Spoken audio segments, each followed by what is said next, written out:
Surrender कर दिया।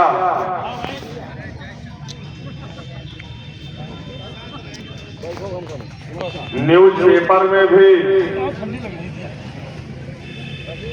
Press विज्ञप्ति भी निकल गई, धरना समाप्त हो गया।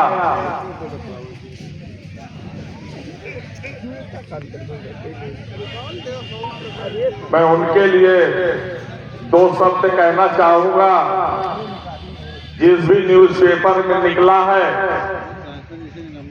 हम उसका खंडन भी करते हैं कि जो भी न्यूज पेपर के माध्यम से निकला है या नियुक्ति प्राधिकारी महोदय जी के द्वारा उन संपादक महोदयों को संज्ञानित कराया गया है,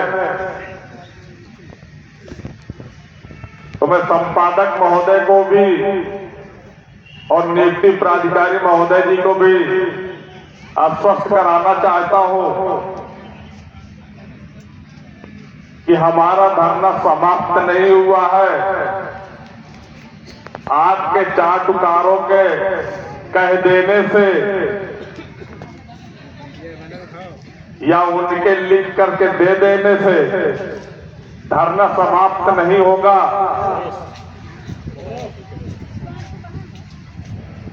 जब तक एक हमारे द्वारा या हमारे टीम के सदस्यों की सहमति नहीं बन जाती है और उस पत्र में एक कौशल किशोर आदित्य के हस्ताक्षर अगर नहीं पाए जाते हैं तब तक धरना समाप्त नहीं माना जाएगा।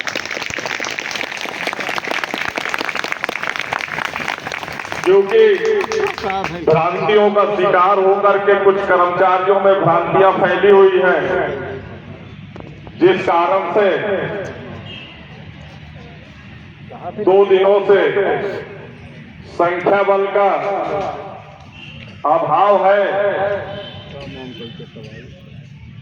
मंच के माध्यम से संदेश देना चाहता हूं उन भ्रमित साथियों को ये आपकी अंतिम परीक्षा है, बोर्ड एग्जाम है। आपने 5 पेपर दे दिए, सोच रहे लास्ट पेपर नहीं देंगे तो पास हो जाएंगे। ये लास्ट पेपर भी देना अनिवार्य होता है।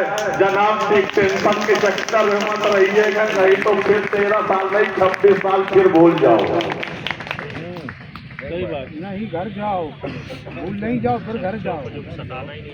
समस्त कर्मचारी भाइयों से अनुरोध रहेगा, मकर संक्रांति की हार्दिक शुभकामनाओं के साथ साथ खिचड़ी अगर खाली हो घरों में बैठकर तो धूप भी निकल आई है। धरना स्थल पर भी उपस्थित हुआ करके और अपने बच्चों का भविष्य, अपना भविष्य और अपनी पत्नी का भी भविष्य सुरक्षित कर ले आकर के धरनारत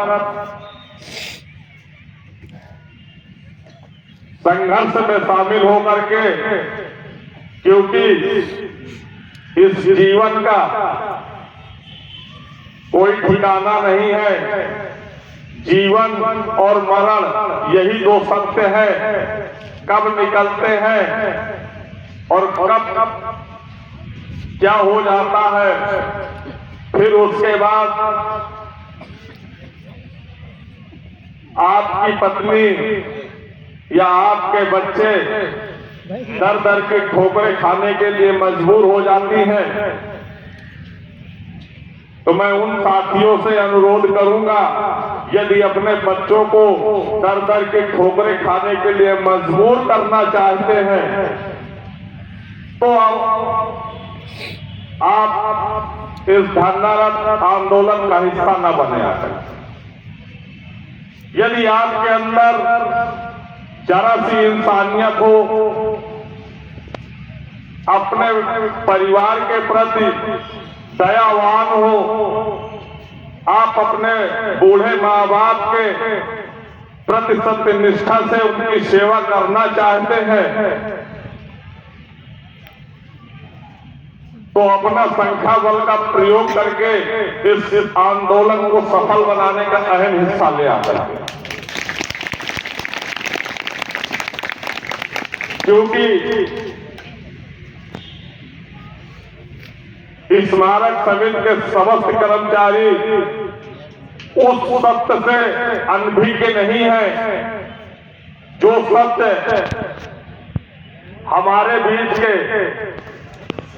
168 सदस्य हमारे कर्मचारी भाई बहन हमारे बीच नहीं रहे।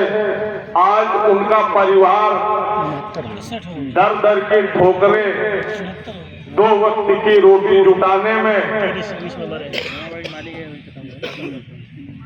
किसी के घर का चूल्हा चौका या किसी के मकान की मजदूरी करके जीवन निर्वाह कर रहे हैं।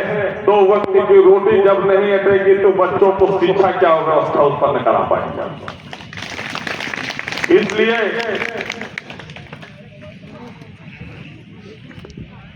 आप सभी स्मारक समिति के कर्मचारियों को कहना था, अब की बार आवाज नहीं आई, अब की बार